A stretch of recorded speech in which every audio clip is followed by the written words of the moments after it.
Assalamualaikum warahmatullahi wabarakatuh. Perkenalkan, nama saya Rian Ferdiansa dengan NIM terakhir 073, kelas Sistem Informasi 2021A, Universitas Negeri Surabaya. Di sini saya akan menjelaskan tentang memori komputer. Yang pertama, pengertian dari memori komputer. Memori adalah perangkat atau sistem yang digunakan untuk menyimpan informasi untuk penggunaan langsung dalam komputer atau perangkat keras komputer dan perangkat elektronik digital yang terkait. Secara singkat tentang memori, perkembangan mikrokomputer atau yang lebih sering disebut dengan PC atau personal komputer yang sedemikian pesat tentunya tidak lepas dari kebutuhan manusia akan informasi yang harus diolah oleh PC serta tentu saja perkembangan teknologi, khususnya teknologi perangkat keras, perangkat lunak, serta fungsi atau algoritma yang digunakan dalam memproses informasi yang diolah tersebut. Jika pada saat itu PC yang diotaki oleh prosesor Intel 8088 hanya mampu berjalan dengan kecepatan 4,77 MHz yang digunakan untuk menggerakkan program pengolah kata dalam pembuatan dan editing dokumen, spreadsheet sederhana untuk mengerjakan pekerjaan akuntansi maupun bisnis, dan program database sederhana, serta sedikit program pendidikan dan game yang juga masih sangat sederhana. Kini PC yang diotaki Intel Pentium 4 mampu berlari dengan kecepatan 2 GHz.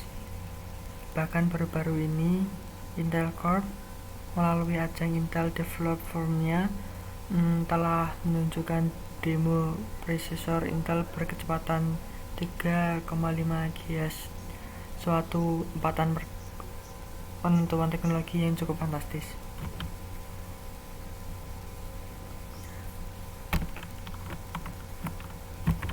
Namun perkembangan kemampuan PC tidak selalu ditentukan oleh perkembangan prosesor semata. Masih fokus lainnya seperti teknologi chipset, memori, kartu VGA, perangkat media simpan, dan sebagainya. Semua perangkat saling berkembang berevolusi ke arah yang lebih baik untuk bersama-sama membangun sistem PC yang tangguh. Ketidaktepatan perpaduan kemampuan prosesor dengan memori dapat menyebabkan invasiasi bagi keduanya. Katakanlah kita memiliki prosesor yang mampu mengelola arus data sebanyak 100 instruksi per detik, sementara kita memiliki memori dengan kemampuan menyalurkan data dan prosesor sebesar 50 instruksi per detiknya. Lalu, apa yang terjadi? Sistem akan mengalami bottleneck. Prosesor harus menunggu data dari memori. Instruksi yang seharusnya dapat dikerjakan dalam waktu 1 detik menjadi 2 detik karena kemampuan memori yang terbatas. Fungsi memori internal berfungsi sebagai pengingat, sebagai media penyimpanan data ataupun program yang bersifat sementara. Dengan kata lain, jika komputer mati maka data pun akan hilang. Dalam penggunaannya, memori internal diakses secara langsung oleh prosesor. Adapun fungsi utama dari memori internal adalah sebagai berikut: menyimpan data dari peranti masukkan sampai data dikirimkan ke ALU Arithmetic and Logic Unit untuk diproses lebih lanjut. Yang kedua, menyimpan data hasil prosesan ALUL sebelum dikirim ke peranti keluaran. Dan yang ketiga, menampung instruksi ataupun program dari peranti masukan ataupun dari peranti pengingat sekunder. Tugas dari memori yang pertama sebagai sumber daya yang harus dialokasikan dan dipakai bersama di antara jumlah proses yang aktif. Yang kedua, diharapkan dapat melayani banyak proses. Yang ketiga, proses seharusnya tidak dibatasi kapasitas memori fisik. Manajemen memori.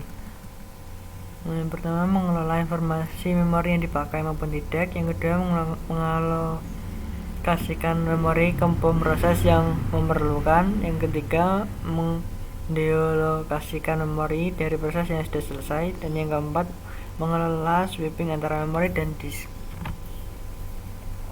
Jenis-jenis memori. Memori merupakan media penyimpanan data pada komputer, yang mana media penyimpanan data dalam komputer dibagi menjadi dua jenis. Jenis yang pertama, memori internal. Memori ini dapat diakses secara langsung oleh prosesor. Memori ini memiliki fungsi sebagai pengingat. Dalam hal ini yang disimpan di dalam memori utama dalam berupa data atau program. Memori biasanya dibedakan menjadi dua macam, yaitu ROM dan RAM. Selain itu terdapat pula memori yang disebut CACHE memori, CMOS DRAM, SDRAM, DIMM. Jenis memori internal, yang pertama ROM atau read only memory aka firmware, adalah jenis memori yang isinya tidak hilang ketika tidak mendapat aliran listrik dan pada awalnya isinya hanya bisa dibaca. ROM pada komputer disediakan oleh vendor komputer yang berisi program atau data. Di dalam PC, ROM bisa disebut BIOS atau Basic Input atau Output System atau ROM BIOS. Yang kedua, CMOS, Complementary Meta Oxide Semiconductor, adalah jenis chip yang memerlukan daya listrik dari baterai. Chip ini berisi memori 64 bit yang isinya dapat diganti. Pada CMOS ini berbagai pengaturan dasar komputer dilakukan. Misalnya peranti yang digunakan untuk membuat sistem operasi dan termasuk pula tanggal dan jam sistem. CMOS merupakan bagian dari ROM. Yang ketiga, RAM, Random Access Memory, adalah jenis memori yang isinya dapat diganti-ganti selama komputer dihidupkan dan bersifat volatil. Selain itu, RAM punya sifat yakni dapat menyimpan dan mengambil data dengan sangat cepat. Yang keempat ada DRAM atau Dynamic RAM, adalah jenis RAM yang secara berkala harus disegarkan oleh CPU agar data yang terkandung di dalamnya tidak hilang. DRAM merupakan salah satu tipe RAM yang terdapat dalam PC. Yang kelima ada SDRAM atau Synchronous Dynamic RAM, adalah jenis RAM yang memerlukan kelanjutan dari DRAM namun telah disinkronisasi oleh clock system dan memiliki kecepatan lebih tinggi daripada DRAM. Cocok untuk sistem dengan bus yang memiliki kecepatan sampai 100 MHz. Kemudian yang keenam ada DIMM atau Dual Inline Memory Module, berkapasitas 168 pin. Kedua belah modul memori ini aktif. Setiap permukaan adalah 84 poin. Ini berbeda daripada SIMM yang hanya berfungsi pada sebelah modul saja. Mensupport 64 bit penghantaran data. SDRAM atau Synchronous DRAM menggunakan DIMM, merupakan pengganti dari DRAM FPM atau Fastback Memory dan EDO. DRAM pengatur atau Synchronous Memory supaya sama dengan CPU clock untuk pemindahan data yang lebih cepat. Terdapat dalam dua kecepatan, yaitu 100 MHz dan 133 MHz. DIMM 168 pin. DIMM adalah jenis RAM yang terdapat di pasaran. Yang terakhir ada yang ketujuh, Cache Memory, memori berkapasitas terbatas. Memori ini berkecepatan tinggi dan lebih mahal dibandingkan memori utama. Berada di antara memori utama dan register pemroses. Berfungsi agar pemroses tidak langsung mengacu kepada memori utama, tetapi di cache memory yang kecepatan aksesnya yang lebih tinggi. Metode menggunakan cache memory ini akan meningkatkan kinerja sistem. Cache memory adalah tipe RAM tercepat yang ada dan digunakan oleh CPU, hard disk, dan beberapa komponen lainnya. Kemudian jenis memori yang kedua yaitu memori eksternal, merupakan memori tambahan yang berfungsi untuk menyimpan data atau program, contohnya hard disk, floppy disk, dan lain-lain. Hubungan antara cache memori utama, dan konsep dasar memori eksternal adalah menyimpan data bersifat tetap atau non-volatile, baik pada saat komputer aktif atau tidak. Memori eksternal biasanya disebut juga memori eksternal, yaitu perangkat keras untuk melakukan operasi penulisan, pembacaan, dan penyimpanan data di luar memori utama. Memori eksternal mempunyai dua tujuan utama, yaitu sebagai penyimpanan permanen untuk membantu fungsi RAM dan yang untuk mendapatkan memori murah yang berkapasitas tinggi bagi pengguna jangka panjang. Berikut ini merupakan macam-macam ROM komputer. Yang pertama ada PROM atau Programmable Read Only Memory. Contoh gambarnya ada di samping. Jika isi ROM ditentukan oleh vendor, ROM dijual dalam keadaan kosong dan kemudian dapat diisi dengan program oleh pemakai. Setelah diisi dengan program, isi ROM tidak bisa dihapus. ROM merupakan chips yang bisa menyimpan data, namun tidak bisa dihapus lagi atau bersifat permanen. Program yang tersimpan di dalamnya bersifat permanen dan digunakan untuk menyimpan program bahasa mesin yang sudah menjadi bagian hardware atau perangkat keras komputer.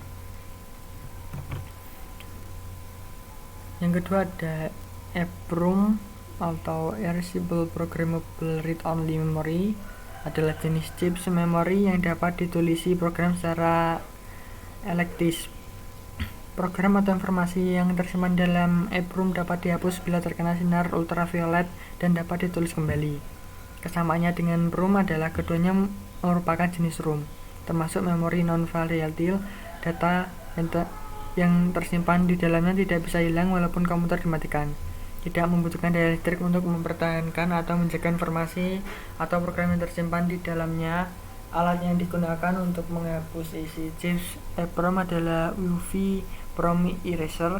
Alat ini akan menyinarkan sinar ultraviolet ke dalam memori, maksudnya ke memori tempat data disimpan dalam chips EEPROM.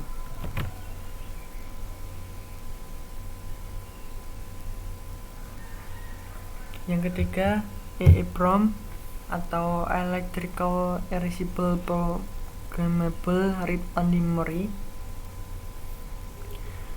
EEPROM dapat menyimpan data secara permanen, tetapi isinya masih bisa dihapus secara elektis melalui program. Salah satu jenis EEPROM adalah flash memory. Flash memory biasanya digunakan pada kamera digital, konsol video game, dan chip BIOS. EEPROM merupakan komponen yang banyak digunakan dalam motherboard komputer dan beberapa perangkat elektronik lainnya yang berfungsi sebagai penyimpanan konfigurasi data pada peralatan elektronik tersebut. Kapasitas penyimpanan pada EEPROM sangat terbatas.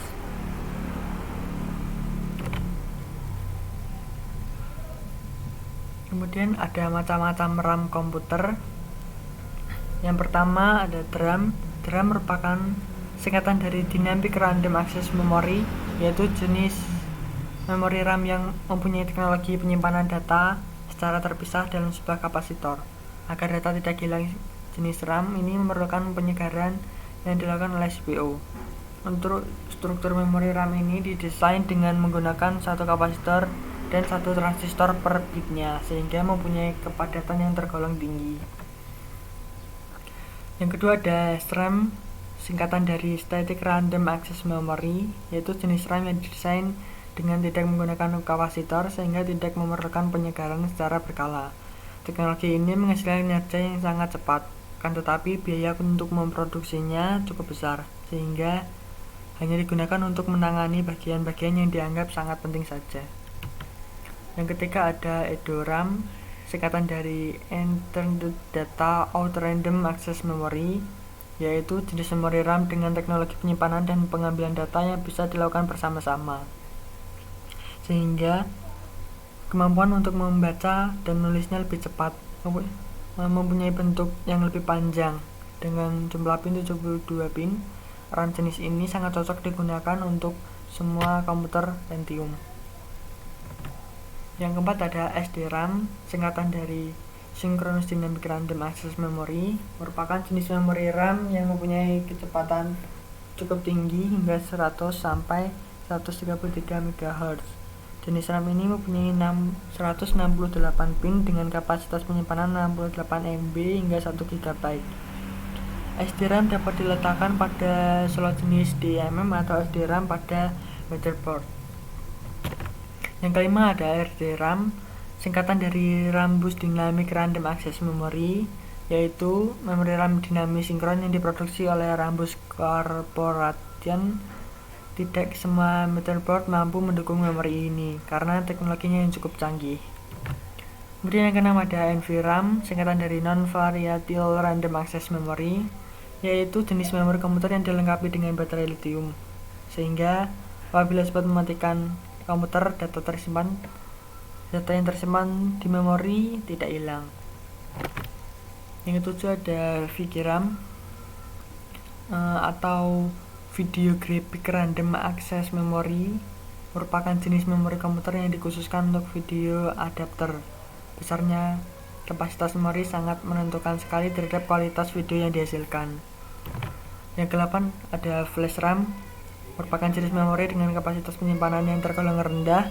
Untuk dapat bekerja dengan optimal, memori ini memerlukan flash dengan daya kecil.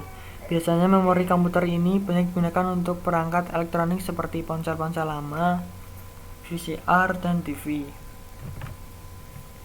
Yang ke-9 ada DDR SDRAM atau singkatan dari Double Dead Rate SDRAM, yaitu sebuah jenis RAM komputer yang mampu menjalankan dua instruksi sekaligus dalam waktu yang sama. Daya yang diperlukan oleh RAM ini sangat kecil sehingga banyak dipakai oleh banyak perangkat saat ini. Kapasitas memori yang dapat ditampung per chip mencapai 4 GB. Kemudian yang terakhir, yang ke-10 ada SODIMM, singkatan dari Small Outline Dual Inline Memory Module, yaitu jenis RAM komputer yang banyak digunakan untuk perangkat laptop atau netbook. Walaupun ukurannya cukup kecil, akan tetapi kapasitas penyimpanannya sangat besar.